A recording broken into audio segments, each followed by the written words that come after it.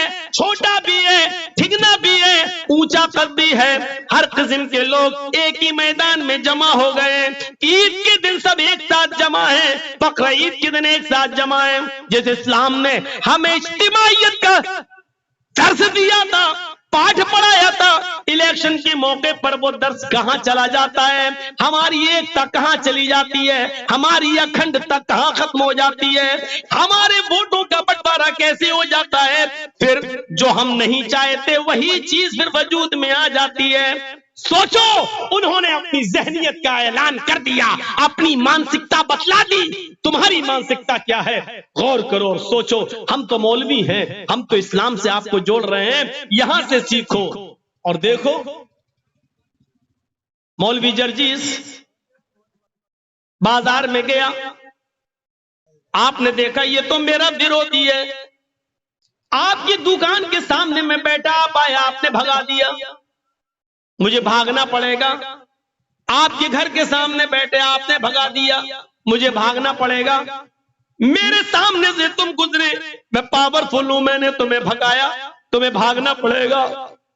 تصور کیجئے، یہاں اذان کی آواز آتی ہے، حی علی الصلاۃ، آ جاؤ نماز کے لیے۔ اس آواز کو سن کر ایک غریب آدمی، ایک مسکین آدمی، ایک رکشہ چلانے والا آدمی، ایک مزدوری کرنے والا آدمی، 200-300 روپے روز کمانے والا آدمی، لوگوں کا سامان اپنے سر پہ لاد کر کلی گیری کا کام کرنے والا ایک آدمی اس اذان کو سن کر مسجد میں جاتا ہے۔ ہاں وہ خانے کعبہ میں جاتا ہے، وہ مزدور ہے، غریب ہے، اور پہلی صف میں جا کر بیٹھ جاتا ہے۔ لائن سے صف لگ گئی ہے، صف کے اندر اب جگہ باقی نہیں رہی ہے، کوئی بھی آدمی پیچھے آتا ہے تو وہ صف کے اندر اب نہیں جا سکتا ہے۔ ہاں پہلی صف بھر گئی ہے، اس صف کے اندر ایک قلی بھی ہے، مزدور بھی ہے، غریب آدمی بھی ہے، 100-200 روپے روزانہ کما کر اپنے بیوی بچوں کا پیٹ پالنے والا بھی ہے، رکشہ چلانے والا بھی اسی پہلی صف میں موجود ہے۔ اب سعودیہ کا بادشاہ آ رہا ہے، ابھی جماعت کھڑی نہیں ہوئی ہے، لیکن سعودیہ کے بادشاہ کو بھی اس بات کی ہمت نہیں ہے کہ وہ اس مزدور سے کہہ سکے ہٹو میں آیا ہوں، اب تم پیچھے چلے جاؤ، اگلی صف کے اندر میں کھڑا ہو کر نماز پڑھوں گا۔ کسی امیر سے امیر آدمی کی طاقت نہیں ہے کہ اس غریب کو اگلی صف سے ہٹا دے اور اس کی جگہ پر خود کھڑے ہو جائے، نہیں، اگر وہ ہٹاتا ہے تو وہ ناکارہ مانا جائے گا، نامراد مانا جائے گا۔ اب اس غریب آدمی نے چونکہ پہلے آ کر پہلی صف میں جگہ لے لی، اب اس کو پہلے صف کے ثواب سے آپ نہیں روک سکتے ہو۔ بادشاہ صاحب آپ بعد میں آئے ہو، آپ پیچھے کھڑے ہو جاؤ، اپنے دربار خلافت سے جس کو چاہو بھگانا بھگا دو، لیکن یہ اللہ کا گھر ہے، تمہارے باپ کی زمین و جاگیر نہیں ہے کہ یہاں سے جس کو چاہو بھگا دو، نہیں بھگا سکتے ہو، یہ اللہ کا گھر ہے۔ ایک غریب آدمی کو بھی یہ پاور اگر کسی نے دیا ہے کہ اس کو اس کی صف سے، اس کو اس کی قطار سے کوئی نہ ہٹائے تو وہ اسلام ہے۔ اسلام کی اسی خوبی کو دیکھ کر تو ڈاکٹر امبیڈکر اسلام لانے کو تیار ہو گیا تھا، لیکن ہمارا کردار، ہماری نا اتفاقی، ہماری فرقے بازی جب دیکھی تو اس نے اسلام کو بھی چھوڑ دیا۔ مسلمانوں میں اتنے فرقے، اتنے طبقے، اب اسلام لانے کے بعد بھی ہمیں سوچنا پڑے گا کہ حنفی بنے کہ شافعی بنے کہ مالکی بنے کہ حنبلی بنے کہ اہل حدیث بنے، کیا بنے؟ تب اس نے اسلام کو بھی چھوڑ دیا، ورنہ اسلام کی خوبی نے اس کو اپنے بندھن میں باندھ دیا تھا، لیکن ہماری نا اتفاقی، ہمارے افتراق، ہمارے انتشار نے اس کو بدل دیا۔ پھر وہ گوتم بدھ کے دھرم کو سویکار کرنے پر مجبور ہو گیا، بدھسٹ بن گیا، لیکن اسلام سے متاثر ہو کر جانے والا، تو پتا چلا کہ اسلام اس کو سب سے اچھا لگا، لیکن ہمارا کردار سب سے بیکار لگا، ہمارا اخلاق سب سے بیکار لگا، ہماری لڑائیاں سب سے بیکار لگیں۔ اس لیے کتنا بڑا نقصان ہوا کہ ڈاکٹر امبیڈکر اسلام نہیں لا سکتے۔ دنیا کے اندر کوئی شخص اس غریب آدمی کو مسجد سے آج بھی ہماری مسجد میں اگر کوئی پہلی صف میں آ جائے اور بیٹھ جائے، یہ الگ بات ہے کہ مولانا جرجیس کو دیکھ کر آدمی خود اپنی جگہ دے دے کہ آئیے آپ یہاں آگے آ جائیے، یہ ایک الگ بات ہے، لیکن حقیقت یہ ہے کہ مولانا جرجیس کو پاور نہیں ہے کہ اگلی صف سے ہم کسی کو ہٹائیں، کسی کو بھگائیں اور کسی سے کہتے ہیں کہ تم پیچھے چلے جاؤ آگے ہم نماز پڑھیں گے، یہ پاور ہمیں حاصل نہیں۔ اپنے اپنے گھروں میں لڑنا، اپنی اپنی دکانوں میں لڑنا، اپنے اپنے بازاروں میں لڑ لینا، لیکن ہمارے گھر میں آنا تو قدم سے قدم ملانا پڑیں گے، ٹخنے سے ٹخنا ملانا پڑے گا، کاندھے سے کاندھا ملانا پڑے گا۔ کأنہم بنیان مرصوص، ایسے بننا پڑے گا جیسے تم سیسا پلائی ہوئی دیوار ہو۔ جھگڑا نظر انداز کرنا پڑے گا، لڑائی جھگڑے بالائے طاق رکھنا ہوں گے۔ یہاں آپ اگر اپنے دشمن کے بغل میں جگہ ملے گی تو اس کے پاس ہی کھڑے ہو کے نماز پڑھنا پڑے گی۔ ہاں اگر تمہارا ورودھی تمہارا دشمن عالم ہے اور اس مسجد کا امام ہے تو وہی نماز پڑھائے گا اور تمہیں اس کے پیچھے نماز پڑھنا پڑے گی۔ میرے پیارے ساتھیو، اسلام نے ہمیں یہ درس دیا ہے، اسلام نے ہمیں یہ ایکتا کا پاٹھ پڑھایا ہے، لیکن آج کہاں چلی گئی ہماری سمانتا، کہاں چلی گئی ہماری انسانیت، کہاں چلی گئی چلا گیا ہمارا اتفاق، کہاں چلا گیا ہمارا اتحاد؟ میرے پیارے بھائیو، آج اسلام کی وہ خوبی کہ جس کو اللہ کے نبی صلی اللہ علیہ وسلم نے یوں بیان کیا تھا، تَرَى الْمُؤْمِنِينَ فِي تَرَاحُمِهِمْ وَتَعَاطُفِهِمْ وَتَوَادِّيهِمْ، مومن محبت میں اور عطف لطف و کرم میں، عفو و درگزری میں ایک جسم کے مانند ہوتا ہے۔ مسلمان ایک جسم کی طرح ہوتا ہے، اگر جسم کے ایک حصے کو تکلیف پہنچتی ہے تو پورا کا پورا جسم درد سے کراہتا ہے۔ کبھی آپ نے سنا ہے انگلی کٹ گئی ہو تو دوسرے ہاتھ نے کہا ہو مجھے کیا مطلب، تیرے ہاتھ کی انگلی کٹی ہے میرا تو صحیح ہے؟ کبھی سوچا ہے آپ نے؟ کبھی غور کیا؟ پورا جسم یہ کہہ رہا انگلی کٹی ہے مجھے کیا مطلب؟ نہیں، اگر انگلی کٹی ہے تو درد پورے جسم کو ہوتا۔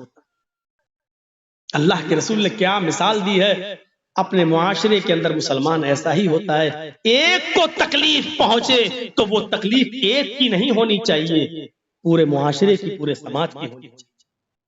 آپ کے گاؤں میں اگر ایک غریب لڑکی بیٹھی ہوئی ہے، اس کی شادی نہیں ہوئی ہے، جوانی کی دہلیز تک پہنچ چکی ہے، غریبی کی حالت کی وجہ سے اس کا باپ اس کا ہاتھ پیلا نہیں کر پا رہا ہے، تو یہ اس ایک غریب کی لڑکی نہیں بیٹھی، پورے معاشرے، پورے سماج کی بیٹی بیٹھی ہوئی ہے، اور اس کی شادی نہ ہونے کا درد پورے سماج، پوری سوسائٹی کو ہو رہا ہے۔ ہونا چاہیے، افسوس ہے، اس غریب لڑکی کا درد پورے سماج کو ہونا چاہیے، لیکن نہیں، درد اس کا ہوتا ہے۔ موٹر سائیکل ملے گی یا نہیں ملے گی؟ ایک کٹھا زمین ملے گا کہ نہیں ملے گی؟ درد اس کا ہوتا ہے۔ ہمیں بنایا کیا تھا اور ہم بن کیا گئے؟